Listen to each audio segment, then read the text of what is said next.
Kalliasseri MLA വിജിനും Kasaragod ജില്ലയിലെ Trikaripur MLA M രാജഗോപാലും എൻ്റെ കൂടെ ഉണ്ടായിരുന്നു. അവരുടനെ എന്നോട് വിളിച്ചു പറഞ്ഞു, പെട്ടെന്ന് DC-യും പിന്നെ ഇവിടുത്തെ MLA-യും നിർത്തി എന്ന് പറഞ്ഞു. ഞാൻ എൻ്റെ MLA-മാരെയും കൂട്ടി മന്ത്രിയോട് പറഞ്ഞു, ഇങ്ങനൊരു വാർത്ത പ്രചരിക്കുന്നുണ്ട്. സതീഷ് കൃഷ്ണ MLA-യോട് ചോദിച്ചപ്പോൾ അദ്ദേഹം പറഞ്ഞു, ഒരിക്കലും നിർത്തി എന്നുള്ള കാര്യം പറഞ്ഞിട്ടില്ല. ഇന്ന് ഈശ്വർ മൽപെ 2-3 പ്രാവശ്യം മുങ്ങുമ്പോൾ അദ്ദേഹം അപകടാവസ്ഥയിലാകുന്ന ഒരു സ്ഥിതിവിശേഷം വന്നപ്പോൾ താൽക്കാലികമായി അദ്ദേഹം 3 മണിക്കൂർ ദൂരം ഏത് കോൾ വിളിച്ചാലും എത്തുന്ന രീതിയിലാണുള്ളത്.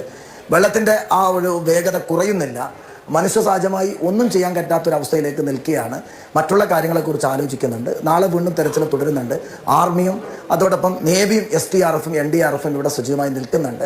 ഞങ്ങൾ താൽക്കാലികമായി 2 മണിക്കൂറിലേക്ക് വേണ്ടി ഒന്നും ചെയ്യാൻ അദ്ദേഹത്തിന് ഇല്ലാത്തത് കൊണ്ട് മുങ്ങൽ നിർത്തി എന്നാണ് അദ്ദേഹം എന്നോട് ഷെയർ ചെയ്തത്. 4 ദിവസത്തേക്ക് നിർത്തിവെക്കുന്നു എന്ന് പറയുന്നത് അത് എത്ര ഗൗരവക്കുറവായ ഒരു കാര്യമായിട്ടാണ് നാം കാണേണ്ടത്. ഇത്രമാത്രം ഗൗരവമില്ലാത്ത വിധത്തിൽ ഇതിനെ കൈകാര്യം ചെയ്യുന്നു എന്നതിലേക്ക് കാര്യങ്ങൾ